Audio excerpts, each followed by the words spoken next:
Thank you very much. For Accra Sports Stadium, which is our national Wembley, like we've mentioned already to Arteful for the CAF Inter Club, the state of the pitch needs to be improved. Like I said, the pitch is a zero tolerance area for us. It needs to be improved. As to the specific details why the pitch has to be improved, the club licensing officer and then the groundsman have been informed of what to do. There are a few issues in the dressing room in terms of its serenity and some of the plumbing issues there, and which the instructors, the engineers have been told as well. Then the safe zone, when you go to Accra Sports Stadium, the parking bay B is free access to where the teams park. So you've informed them of what to do to make sure that the parking space is secured enough. No one can have access, whether by jumping or walking to that area. So these are the three major issues. There are few issues in the spectator areas, which I said that for this season we might not desist you from playing because of that, but we encourage you to improve upon it. But the core areas, there are 6 core areas: state of the dressing room, tunnel, inner perimeter, pitch, safe zone.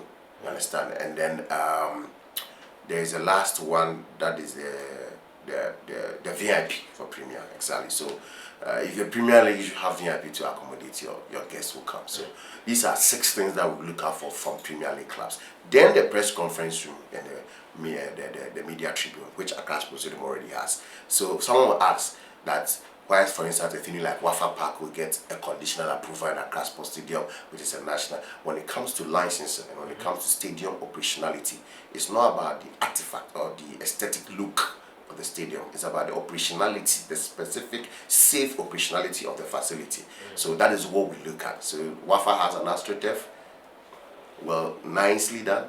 Inner perimeter, nicely done. Tunnel, few issues there. That is what they have to block only. 9 dressing room under the stands, at least there's a safe zone there. There's a standard, so they have almost everything.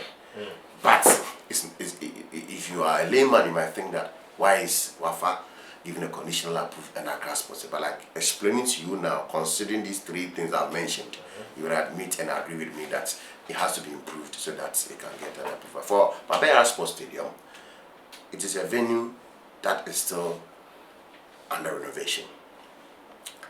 As we went for the inspection, the pitch was still being done.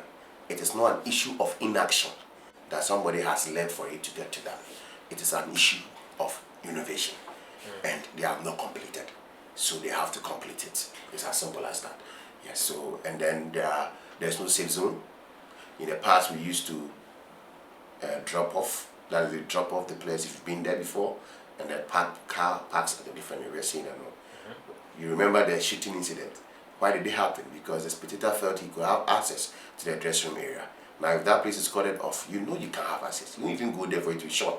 So we want that safe zone. We discuss how it can be done feasibly within the shortest possible time to have it operational. Not the full one, but at least to have it operational.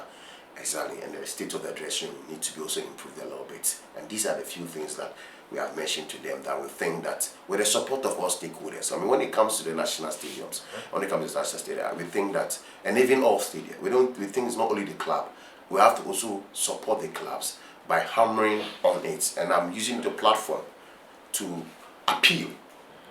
That has been my mantra, that has been my anthem. Infrastructure, improvement of infrastructure. And not just infrastructure, but infrastructure that can be used for competitive football. So we are pleading to government, especially. We are pleading to private investors. We are pleading to community leaders. We are pleading to traditional leaders that they should come to the aid of clubs. Football is not done in isolation. Football can never be successful only by the football ecosystem. It has to be successful with proper infrastructure, with proper education, with proper technology, with proper media, with proper TV coverage, with proper economy.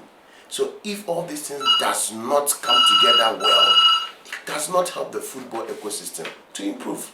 So we are pleading the authorities to come to the aid of our clubs, to assist them when they come.